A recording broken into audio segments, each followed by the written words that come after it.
Un nouveau vent souffle sur le marché de l'occasion avec l'arrivée du tout récent Volkswagen Scirocco. Alors, bonne ou mauvaise affaire, un essai réalisé avec Alvernias Automobile.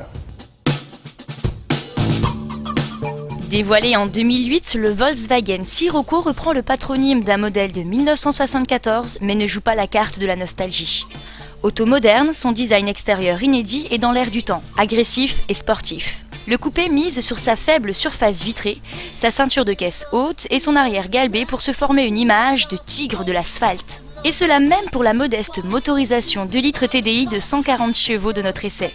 C'est tout l'art d'avoir l'air sportif, sans air marqué sur la carrosserie. Le revers de la médaille est qu'utilisé comme citadine, l'auto a tout pour recevoir les griffures provoquées par des bornes de trottoir ou autres pare-chocs ennemis lors de créneaux trop agressifs. L'habitacle de ce Volkswagen Scirocco est repris à quelques détails près de celui de la Golf 6, avec quelques spécificités, notamment sur la planche de bord, avec des aérateurs différents. Mais surtout, ce qui la différencie ici, c'est la sellerie, avec des sièges beaucoup plus enveloppants, à l'avant comme à l'arrière, mais aussi avec cet habitacle qui s'abaisse vers l'arrière et qui renforce cet effet coupé. Identique à celle du Neos, la planche de bord ne surprendra pas les habitués de Volkswagen. Le design sobre résiste au temps et la qualité de fabrication ne laisse pas apparaître de défauts spécifiques.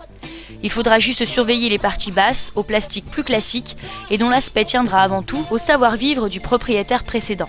Il en va bien sûr de même pour les sièges, ici en version cuir.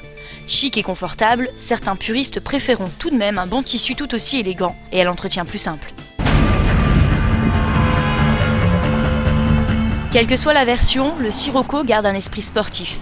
Cela se traduit par des réglages de suspension plus durs que sur une Golf et un confort moindre en ville ou sur route dégradée.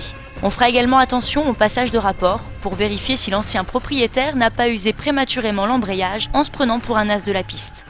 Malgré ses apparats sportifs, le Scirocco saura garder une consommation sobre. Sans ménagement particulier, nous avons, pour notre part, fait du 7 litres 100. Le Scirocco n'est pas l'auto la plus radicale du secteur des coupés, mais il permet de rouler avec un style certain et la qualité Volkswagen en prime. En occasion, c'est un gage de qualité, si la mécanique n'a pas trop été surexploitée. Pour un adepte de la marque, la principale question lors de l'achat sera surtout liée à l'usage quotidien et tiendra en 3 mots. Golf ou Scirocco ?